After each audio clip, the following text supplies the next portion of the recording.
Donc bonjour, donc on va vous parler aujourd'hui de notre expérience des médiateurs de santé. Donc c'est un témoignage qu'on veut apporter ici. On ne va pas vous parler de théorie ou de choses comme ça, ou de modèles, juste un témoignage sur l'expérience qu'on est en train de vivre. Donc moi je suis psychologue dans l'équipe de réhabilitation psychosociale.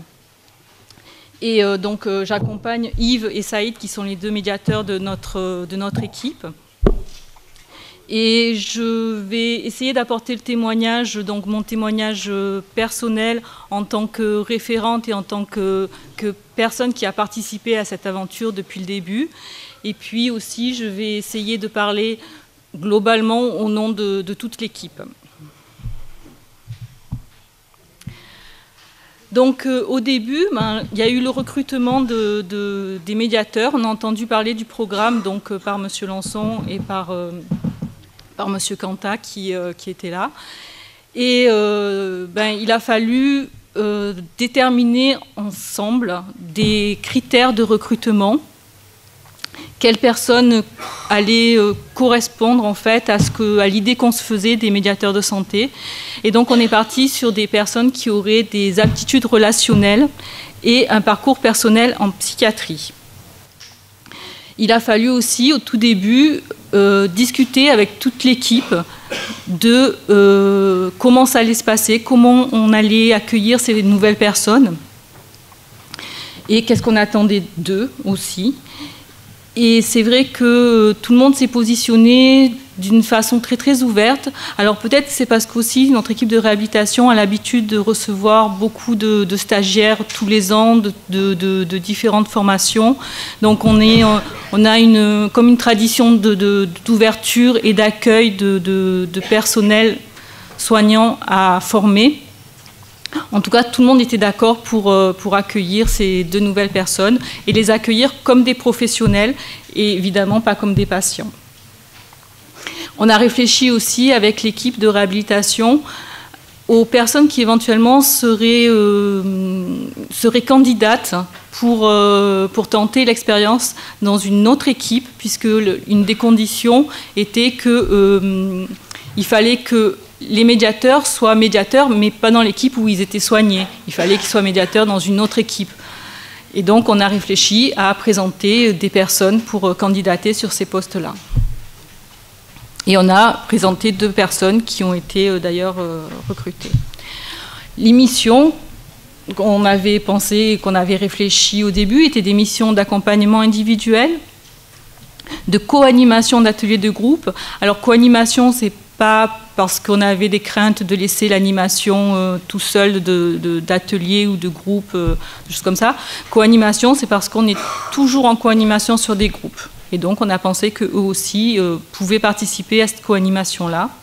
Et puis, évidemment, la participation aux réunions d'équipe. Lorsque les médiateurs de santé ont été recrutés, ils ont suivi une formation que j'ai essayé de résumer très, très globalement là.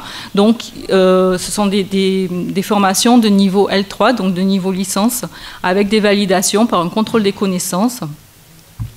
Et aussi la rédaction et la soutenance d'un mémoire de fin d'études en rapport avec le stage qu'ils avaient effectué en alternance. Aujourd'hui, les missions des 2 médiateurs de notre équipe, c'est toujours d'animer des ateliers en co-animation, alors d'éducation à la maladie, ateliers vidéo, activités physiques, club loisirs. Ce sont des exemples, ça s'est rencontré comme ça, et puis ça s'est rencontré aussi par affinité. Mais demain, il peut y avoir, je ne sais pas, notre groupe, par exemple, sur l'alimentation, pourquoi pas. Et puis, beaucoup de suivi individuel avec des visites à domicile, des accompagnements sur les démarches administratives, des accompagnements sur des activités de loisirs. Et donc, les objectifs principaux vont être des objectifs de santé, de lien social et de motivation. En fait, nos médiateurs travaillent beaucoup sur l'extérieur.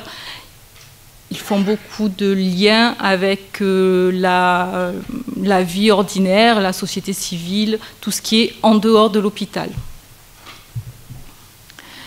Donc si on peut résumer les missions, et donc c'est là où on retrouve en fait, en résumé, c'est là où on retrouve les définitions qui ont été données plus officiellement dans les différents rapports qui ont été faits. Donc ils favorisent l'accès aux soins, ils participent à l'accompagnement de l'usager, ils apportent un soutien relationnel et ils facilitent l'éducation à la santé. La définition de médiateur de santé, puisque maintenant on en est arrivé à avoir une définition relativement précise.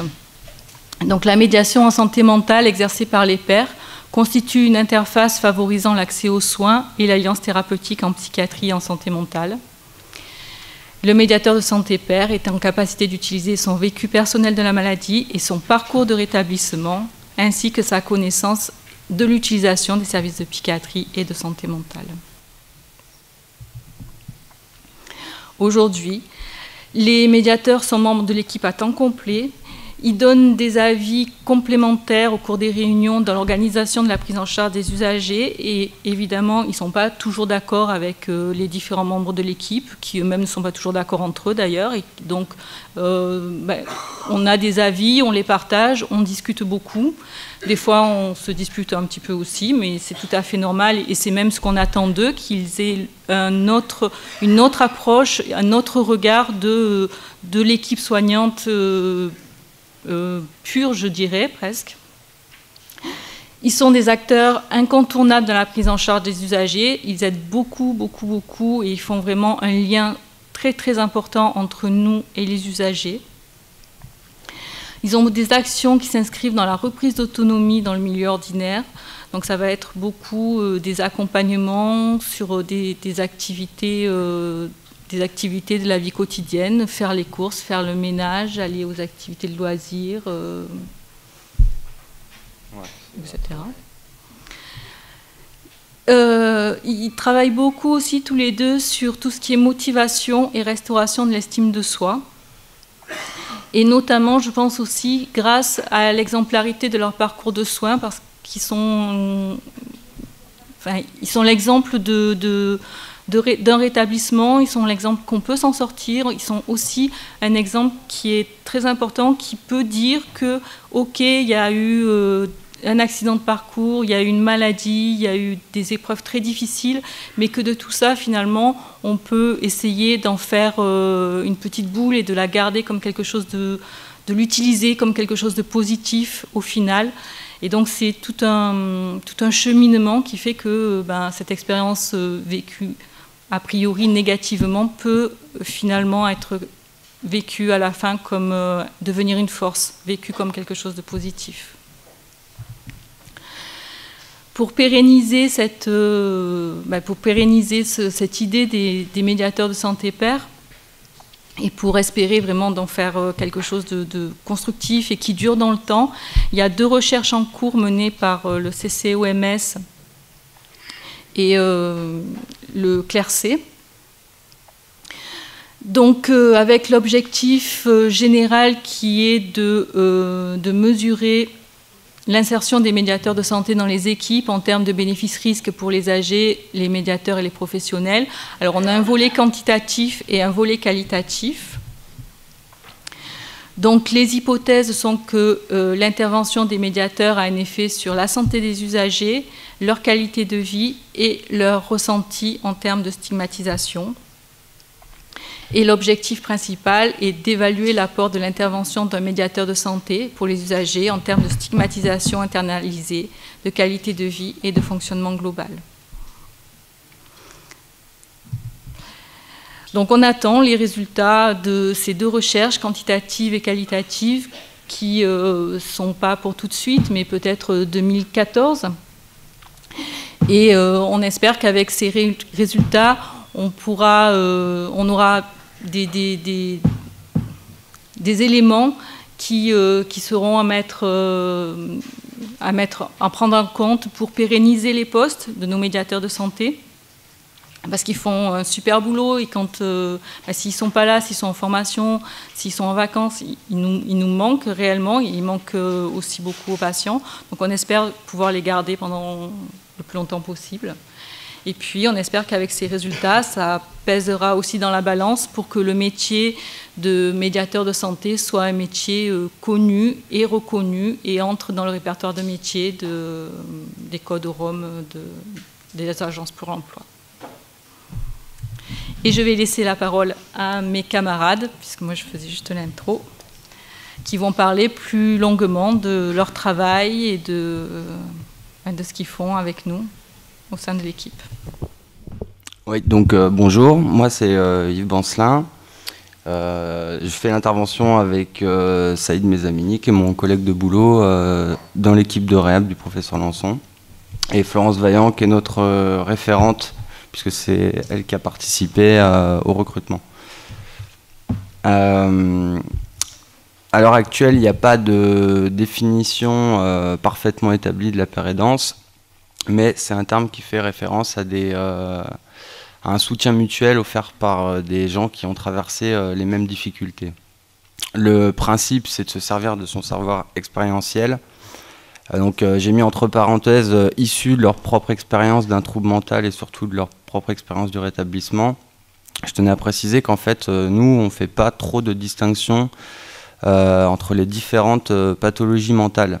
C'est-à-dire dans la manière dont on approche les pairs, en fait, les gens qu'on aide. C'est-à-dire que quelqu'un soit schizophrène, bipolaire, qu'il ait des troubles anxieux ou quelle que soit sa pathologie, on part du principe...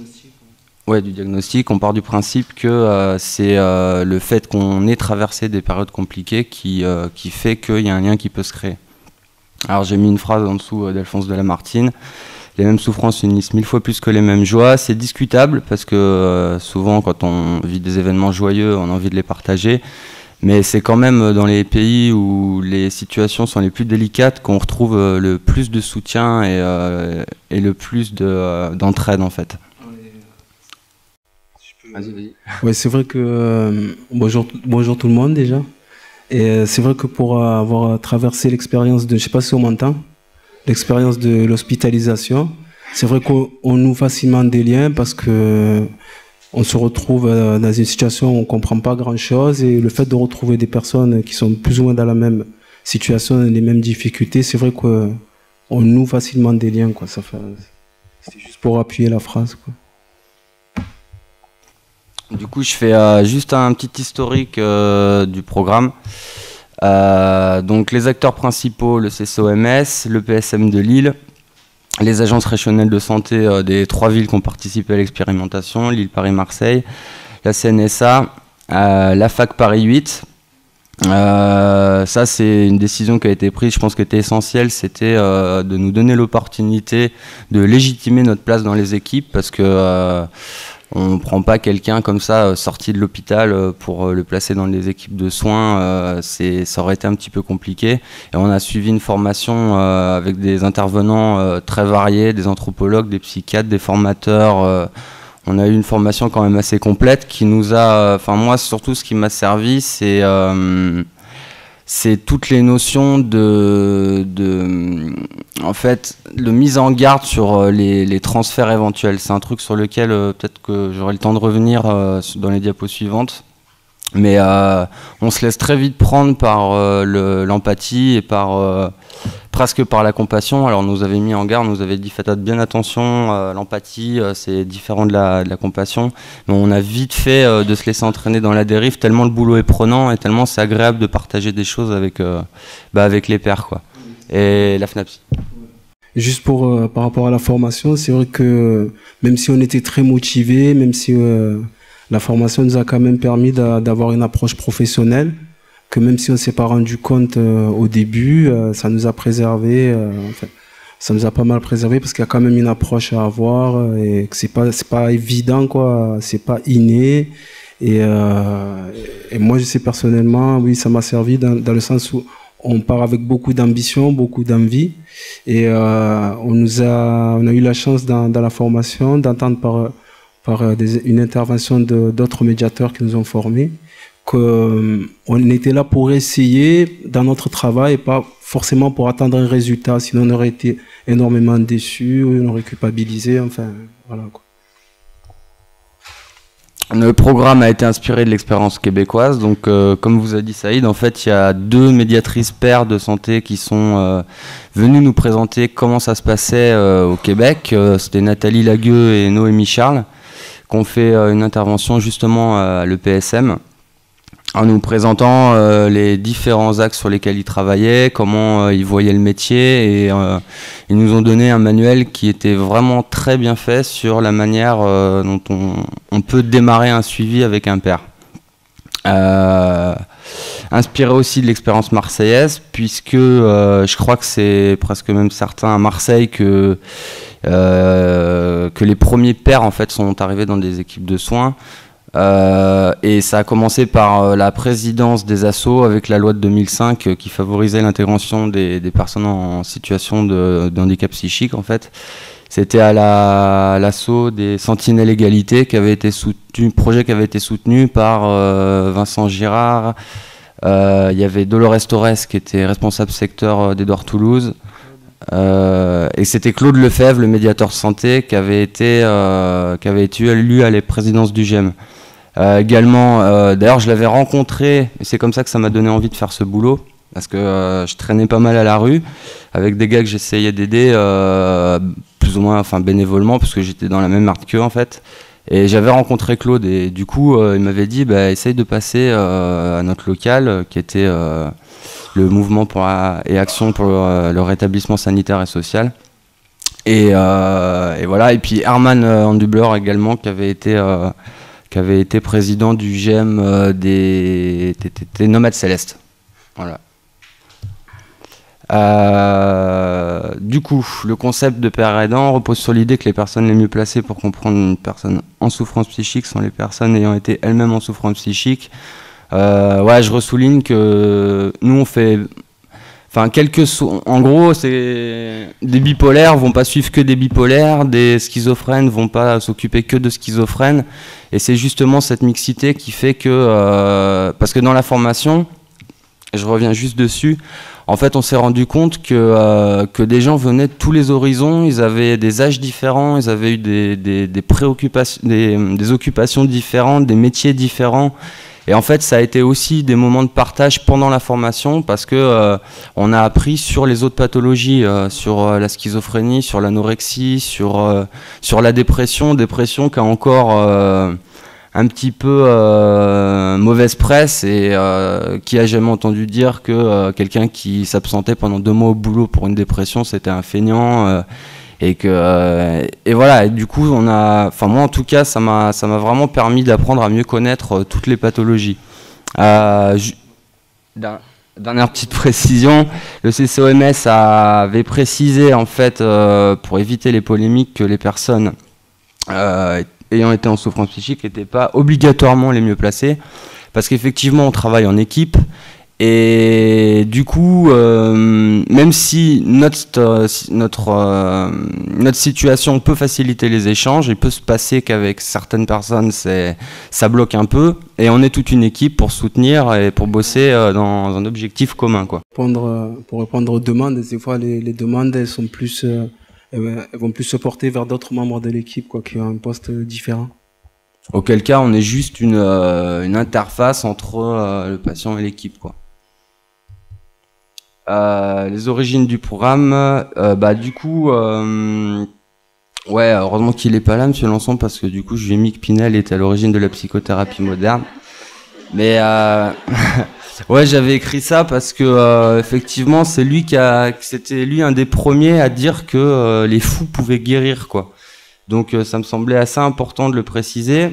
Et c'est également lui qui avait préconisé le traitement moral. Et moi, je le voyais un petit peu différemment d'un point de vue politique. Pour moi, c'était plus travailler sur le psyché, sur l'appréhension de la maladie plus que sur le mal en lui-même, quoi. Donc Pinel était à l'hôpital de Bicêtre, et Jean-Baptiste Pussin, qui était un malade atteint de tuberculose, est resté à l'hôpital Bicêtre parce qu'il était incapable de subvenir à ses besoins à l'époque. Et Pinel a accepté de le prendre dans ses équipes. Je crois qu'il était devenu gardien de la salle des fous. Deuxième approche du groupe, les alcooliques anonymes. Je pense que l'efficacité des groupes A est plus à faire, quoi. C'est des gens qui se rencontrent pour discuter effectivement de la maladie alcoolique et d'autres pathologies, parce que c'est bien souvent enfin, les gens qui souffrent d'alcoolisme ont bien souvent d'autres problèmes que celui de l'addiction. Et ces groupes parlent aussi beaucoup d'autres choses que des problèmes d'alcool. Donc c'est vraiment le lien social et ce qui va se créer dans ces groupes qui fait que ça apporte une aide.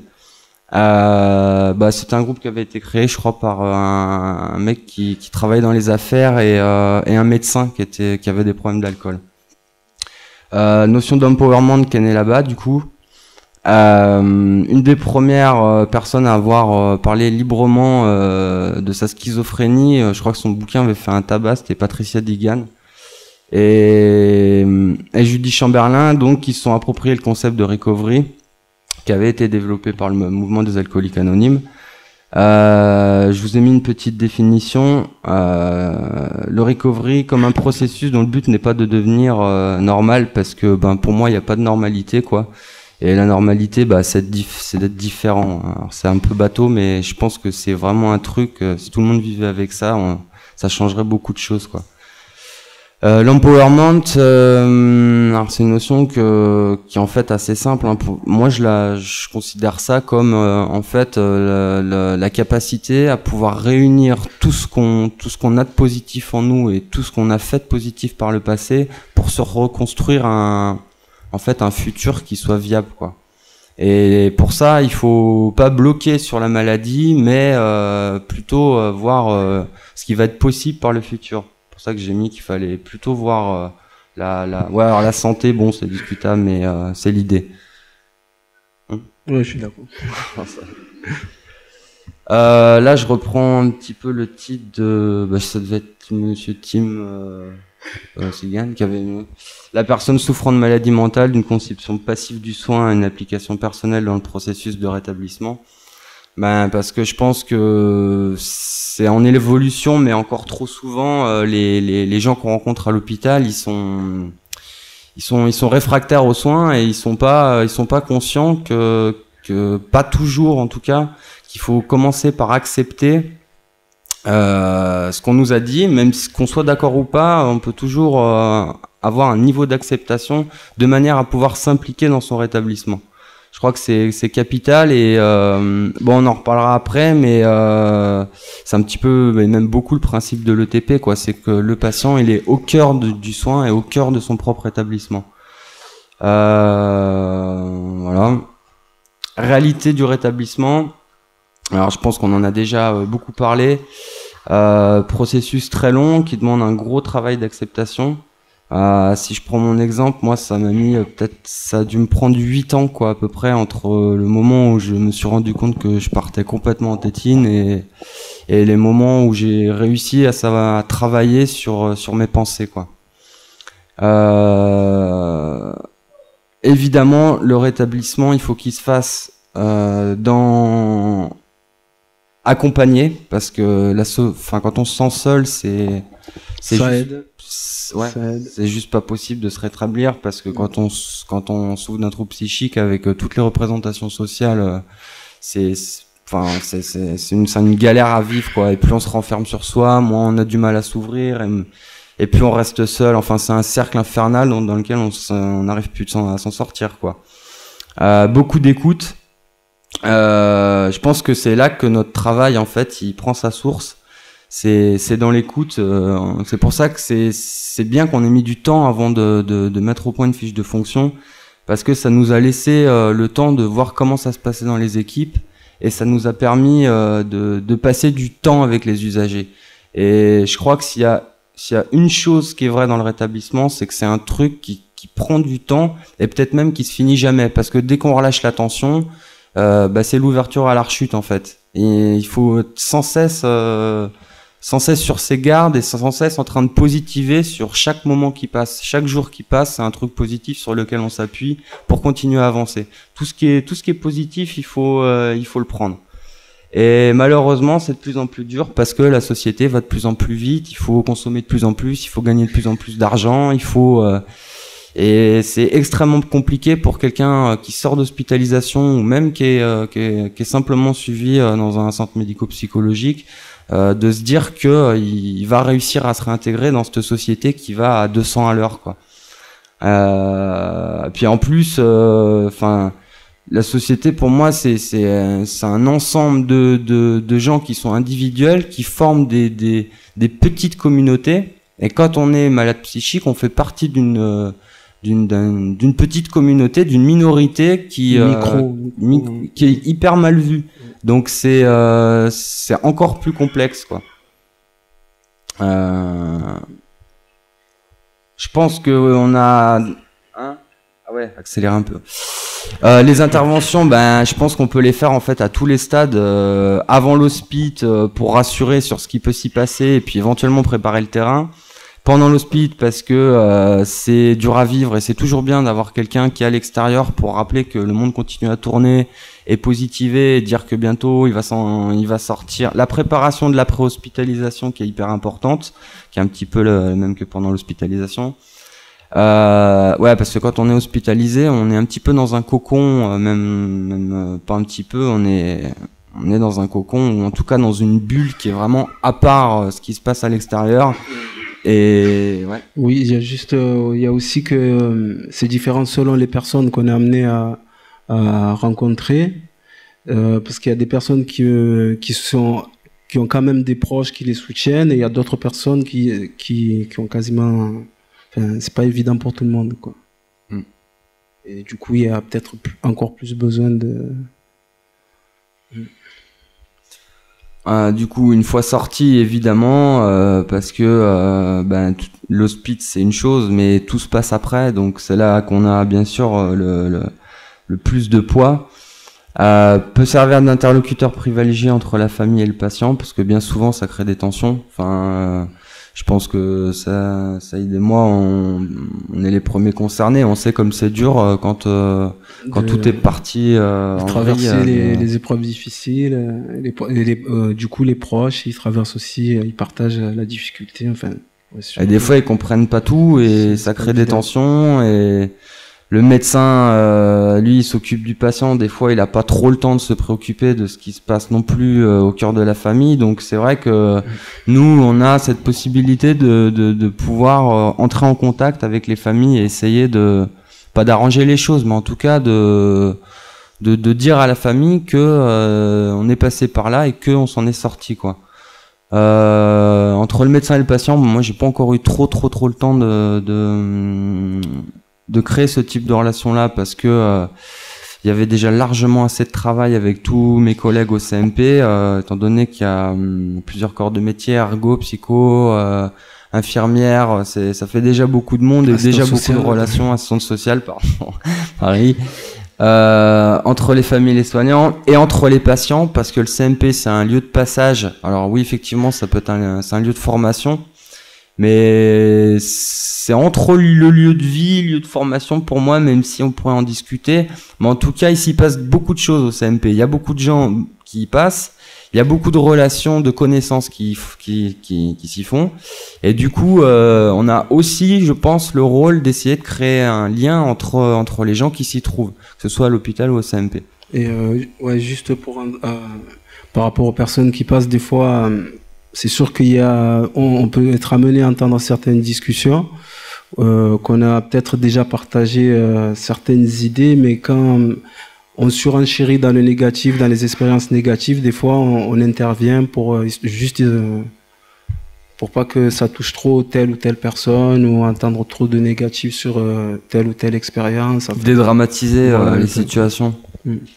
La perte ça c'est un peu une évidence, mais surtout dans le cadre d'hospitalisation non consentie, c'est là que c'est le plus compliqué, quoi, parce que un gars qui a rien demandé, qui se retrouve à l'hôpital, aller lui dire que c'est pour son bien, c'est pas évident, même pour nous. On est obligé de faire pas mal de concessions. L'isolement, le sentiment d'être limité, le chômage, la perte des rôles sociaux valorisés qui sont hyper importants, parce que quand ça se casse la gueule, c'est tout qui se casse la gueule.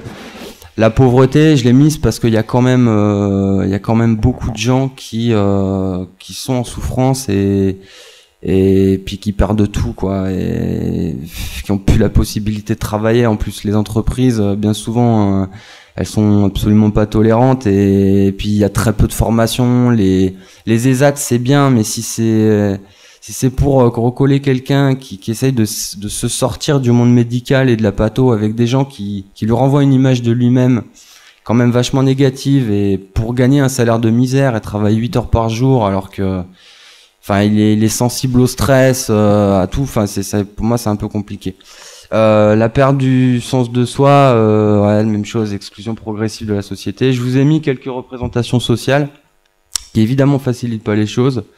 Alors, il y en a une que je trouve pas mal, c'est 79% pensent que le fou n'est pas conscient de son état. Alors, on pourrait en parler, mais comme le rétablissement, pour se rétablir, il faut être conscient justement de son état et y participer à son rétablissement, c'est une idée reçue qui est complètement archi fausse, quoi.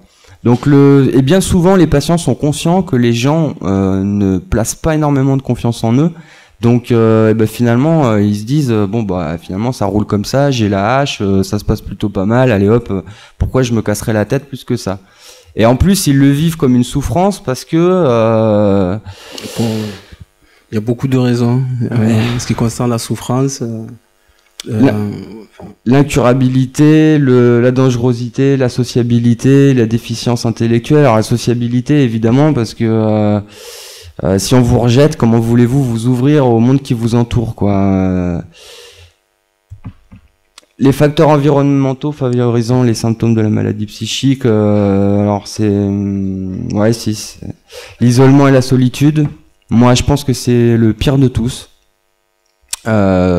Personne devrait pouvoir être seul, Enfin, c'est un sentiment qui m'a détruit jusqu'à me regarder dans la glace et de me dire que j'étais une merde et que de toute façon je ferais plus rien de ma vie. Donc c'est assez difficile à expliquer, mais pour moi c'est le pire. Mais le sentiment de l'isolement, moi je pense qu'il y a pas mal de personnes. L'isolement, je pense qu'il y a pas mal de personnes, pour avoir échangé, qui l'ont traversé. À partir du moment où on se retrouve hospitalisé pour la première fois, ou qu'on a l'annonce de notre diagnostic, excusez-moi, c'est de faire au mieux. Et du coup, comme on ne comprend pas la situation, on a souvent tendance à s'isoler pour pas être jugé et par peur de pas être compris, quoi. Ouais. Ouais, c'est plein dans le sujet. Ah ouais, on est allé à les idées reçues. Vas-y. C'est à toi. Ouais, je vois pas trop. Ouais, alors l'annonce du diagnostic, les idées reçues, ouais. Alors, en fait, juste pour faire un partage de mon expérience de la psychiatrie. Comme tout le monde, avant d'être hospitalisé, j'entendais pas mal de définitions concernant les personnes qui étaient touchées par des troubles psychiatriques. Et avant la prise en charge, naturellement, on partage les idées qui sont véhiculées, ce qu'on a tendance à entendre. Et malheureusement, après l'annonce du diagnostic, excusez-moi. Merci. Malheureusement, en fait, toutes ces idées, tout ce qu'on pouvait penser sur cette catégorie de gens, et nous reviennent dessus, en fait. Ils nous reviennent, on se retrouve confronté à toutes ces idées qu'on a entendues, qu'on a pu véhiculer ou qu'on a laissé véhiculer, et nous reviennent dessus. Du coup, on était entre guillemets d'accord c'est pas évident, c'est assez perturbant à traverser comme moment, et c'est pas évident de s'en remettre, et en fait ça nous met dans une position où on comprend pas ce qui nous arrive, où en fait par rapport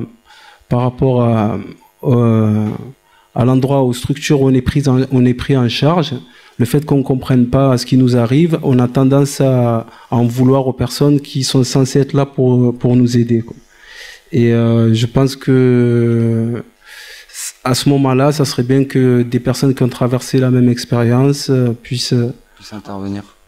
Puissent en parler. Juste, je fais passer l'info à Saïd, du coup, il nous reste que 5 minutes.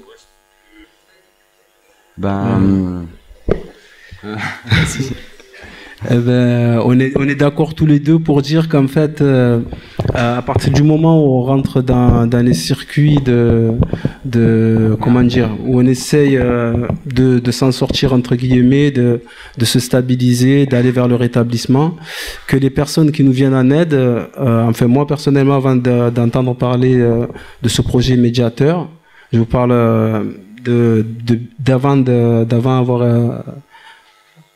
avant d'être médiateur en tant que patient, en fait, on avait tendance à nous parler en termes de, c'était pas concret, quoi. Et en fait, le fait qu'il y ait des médiateurs dans les structures, c'est sûr que c'est une preuve concrète, comme quoi il y a une possibilité, pas forcément, et on le répète assez souvent, pas forcément vers ce métier-là, mais qu'il y a une possibilité de s'en tirer, de s'intégrer, en fait. Voilà, exactement. Enfin, il y a encore des possibilités, que tout n'est pas fini et que voilà, quoi. Et sinon, là, on parle aussi de nouvelles manières de rentrer en contact avec les soignants, mais ça c'est juste au cas où il y a une mauvaise expérience et qu'on a tendance à mettre tout le monde dans le même sac, comme ça a pu m'arriver. Le fait qu'il y ait un médiateur dans une structure, je pense que ça peut aider à voir la structure autrement, à se dire qu'on peut être accueilli, qu'on peut être compris et peut-être envisagé.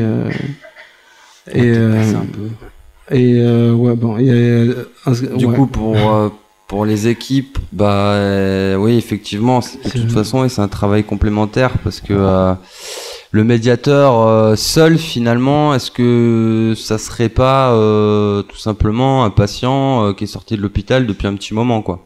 Tandis que dans les équipes, on a l'appui des professionnels avec lesquels on travaille. Les usagers ont l'habitude de nous voir avec les soignants et donc ils nous identifient à mi-chemin entre le soignant, celui qui a traversé le truc, qui s'en est tiré. Donc c'est une position qui est à la fois assez confortable et parfois assez délicate. Mais juste sur le dernier point sur favoriser l'alliance thérapeutique, dans un sens, on favorise l'alliance thérapeutique dans le sens alliance thérapeutique, c'est-à-dire qu'en fait, on est amené à rencontrer des personnes qui nous parlent soit de leur traitement, des effets secondaires, on a tendance à rappeler assez souvent que nous on est médiateurs, qu'on n'est pas des psychiatres, et du coup on encourage à ce que ces personnes-là aient plus d'échanges et créent une réelle alliance thérapeutique avec leur psychiatre et se tournent vers les bons collègues, quoi, en fait. Voilà, et c'est important. Les bénéfices de la formation pour les médiateurs, ça serait interminable, mais je pense que même tous les médiateurs qui sont dans la salle sont d'accord pour dire que ça nous a énormément apporté, quoi, sur de nombreux points, parce que par le simple fait que beaucoup d'entre nous n'avaient pas eu de boulot stable depuis de très longues dates, s'il en est qu'ils aient déjà eu un boulot pendant plus d'1 an. Donc pour ceux qui sont restés et qui sont encore dans l'expérience, franchement c'est un point super positif. Le fait qu'on ait été diplômé, parce qu'il y en a, oui, vas-y. Oh. Renaud. Ouais, désolé, c'est désorganisé. En pratique, tac, ouais. C'est susciter l'espoir, en fait, parce qu'on avait une intervention de Claude Finkelstein pendant la formation qui nous avait fait un module assez... moi, ça m'avait amusé, passionné. Et il y a 2 mots qui étaient ressortis de ce module, c'était espoir et accompagnement. Et je pense que nos interventions se résument à ça, quoi. C'est vraiment Enfin, moi, j'avais retenu ces 2 mots et je me rends compte qu'avec le temps, c'est les mêmes, quoi. Quelques exemples d'accompagnement. Ouais, la fiche de fonction, c'est un peu trop rapide. Désolé, quoi. Du coup, je vous passe les diapos à fond. La conclusion, voilà, quoi. Voilà, donc merci à Saïd et Yves. Moi, je peux témoigner au titre de l'ARS du parcours intéressant, je dirais pas du parcours du combattant, mais du parcours intéressant de la mise en œuvre de cette expérimentation, Et progressivement, et je salue leur implication, leur bonne volonté, et j'ai pu constater, mais au travers de, puisque ça dure depuis bientôt 2 ans, hein, de la façon dont ils ont construit leur place, ils ont trouvé leur place avec toutes les difficultés, les contradictions qu'il pouvait y avoir au sein de cette équipe, de manière justement à pouvoir apporter à la fois s'apporter eux-mêmes quelque chose avec cette idée d'empowerment et apporter quelque chose à la fois aux équipes et aux personnes avec qui ils étaient en contact. Voilà, donc si vous avez des questions et des observations, je pense qu'ils seront très heureux de vous répondre.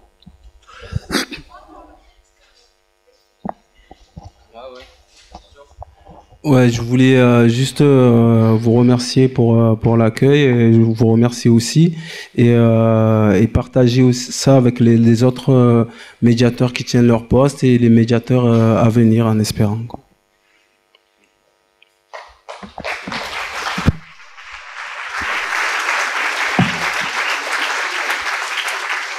Ouais, bonsoir. Jean-Marc des Nomades Célestes. Je voulais aborder un point qui est un petit peu plus obscur du programme de médiateurs de santé pair. Je suis là-haut. On a remarqué dans le programme que beaucoup de médiateurs de santé avaient disparu un peu dans la nature. Je pense qu'il y a un côté qui est peut-être un petit peu moins idyllique, puisqu'on a même eu des témoignages de maltraitance au sein de certaines équipes. J'aimerais savoir ce que vous en pensez et quelle analyse vous en faites. Parce que vous êtes un peu... J'ai l'impression que les médiateurs de santé qui existent aujourd'hui sont des espèces de survivants. Je voudrais un peu que vous reveniez un peu sur cette analyse, sur ces questions d'échec et surtout de maltraitance qu'ont pu vivre certains médiateurs de santé. Allô, je vais être super franc avec toi. Moi, j'y réfléchis. Alors, la première idée qui m'est venue, c'est quel que soit le travail, sur 100 personnes qui démarrent un travail, t'en as toujours une partie qui arrête. Donc ça, que la formation soit bien passée, que l'accueil était bien fait ou pas, c'est un chiffre qui bouge peu et c'est une réalité. Deuxième point, je pense qu'il y a des équipes. Nous, on a eu la chance avec Saïd d'arriver dans une équipe qui nous a vraiment super bien accueillis, qui nous a laissé une grande autonomie dans notre travail et qui nous a laissé prendre nos marques, prendre le temps, qui nous a laissé le choix. Elle nous a. Enfin, moi, vraiment, je suis ravi, quoi. Et si c'était à refaire, je veux retomber dans la même équipe, quoi. Et pour d'autres personnes, ça s'est beaucoup moins bien passé. Ils ont été stigmatisés. Je pense que il y a eu des médiateurs qui sont tombés dans des équipes où le chef de pôle ou de service s'était dit tiens, c'est un truc génial, il adhérait à fond au concept et voilà. Et puis son équipe était pas trop au courant et ils ont peut-être vu ça sans être informés. Donc je comprends que des infirmières ou des gens qui ont fait 3-4 ans d'études, ils voient débouler un ancien patient sans qu'on lui ait rien expliqué, ils se disent mais c'est qui ce guignol, quoi. Donc effectivement à ce niveau-là il y a eu une erreur peut-être, ou en tout cas que les choses auraient pu être mieux faites, mais en attendant c'est la première expérience, c'est toujours celle-là qui essuie les plâtres, et certainement que les fois prochaines les choses seront mieux. Ensuite, dernière chose, tu as des personnes qui étaient franchement en rétablissement, mais peut-être pas à un stade assez avancé, ou en tout cas qui vivaient des périodes de leur vie qui étaient très compliquées, et du coup c'était peut-être une surcharge de travail et de responsabilité que d'occuper cette place compte tenu de tout ce qui se passait politiquement en parallèle. J'ai répondu à ta question ?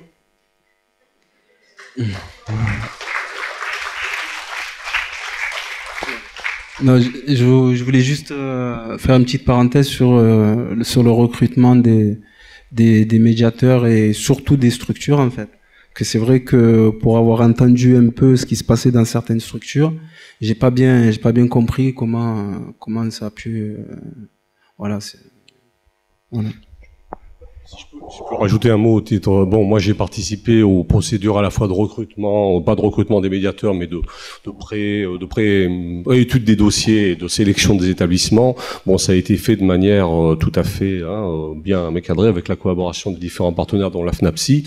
Et comme ils vous ont dit, je pense qu'il a tout à fait bien répondu clairement. Dans toute prise de fonction, il y a des échecs, une part d'échecs. Là, c'était un challenge quand même considérable. C'était inévitable. Et puis, je rappellerai quand même qu'il y a une évaluation, hein, Jean-Luc, qui est en cours, qui donnera des résultats concrets, tangibles sur tout ça. Et voilà, au-delà de ce qu'on peut entendre, il y aura des éléments concrets qui fourniront les résultats ou du mal avancé de l'expérimentation. Voilà. Après, c'est sûr que si ce programme est renouvelé, moi, c'est ce que j'ai dit à un chercheur, Cyril, pour le pas le nommer, qui est venu, qui m'a posé la question et qui me dit, si l'expérience devait être renouvelée, qu'est-ce que tu changerais? Et franchement, sincèrement, la première chose qui m'est venue, c'est effectivement de dire que les personnes pour lesquelles ça a été compliqué soient accompagnées jusqu'à ce qu'elles retrouvent une situation qui soit favorable pour elles, quoi, à leur rétablissement et pour elles. Donc c'est vrai que c'est normal que tu te poses la question et on se l'est tous posé. Oui, je voulais donc Vincent Girard, je voulais juste raconter une petite l'expérience qu'a eu Mars, puisque Mars a engagé un premier médiateur en santé mentale en 2005, que donc on a eu plusieurs expériences d'échecs. Donc il s'agit pas juste en fait d'avoir une équipe qui souhaite accueillir des gens et qui soit motivée pour le faire. Il faut aussi des compétences pour évaluer le niveau de rétablissement des personnes. Et puis ça c'est une première chose qui est assez compliquée parce que les gens veulent être engagés et qu'ils sont hyper motivés et que le rétablissement c'est basé sur l'espoir, et comme je l'ai dit tout à l'heure, c'est aussi ne pas faire de prophétie sur la capacité des gens à se rétablir. Donc on est dans une sorte de paradoxe où on doit engager des gens et on sait en plus que le fait qu'ils vont être engagés, qu'ils vont accéder à un travail, ça va jouer sur leur niveau de rétablissement. Donc là, moi, c'est un peu un témoignage que je vous donne du point de vue de la personne qui recrute en fait et qui croit au rétablissement et qui pense que le rétablissement est quelque chose. Et en plus, les données scientifiques montrent que le travail est un élément essentiel du rétablissement. Donc vous devez juger du niveau de rétablissement de la personne tout en prenant en compte et sachant que le travail va avoir un impact, qu'il y a des chances que le travail lui-même joue un rôle positif sur le rétablissement. Et non, c'est parce que tout à l'heure, il y a, désolé parce que j'ai pas une excellente mémoire. On a parlé de prise de risque, je sais pas exactement le nom de la personne qui en a parlé, et c'est sûr que oui, il y a un moment, il y a une prise de risque, et il faut, justement, la formation, elle prépare aussi à ça, quoi. Et entre autres. Après, c'est un boulot qui est aussi différent de tous les autres, quoi. C'est un truc où on partage justement toutes les expériences négatives, même si on essaye de tourner ça en quelque chose de productif et de tirer profit des expériences négatives, ça reste quand même quelque chose qui est pas évident, quoi. Et je pensais pas à ce point-là, quoi. Mais c'est sûr que mieux préparer. Et après, il y a des phénomènes de stigmatisation dans les équipes qui sont inévitables, même dans les équipes qui sont pour, hein. Ouais. Parce qu'on n'est pas, enfin voilà.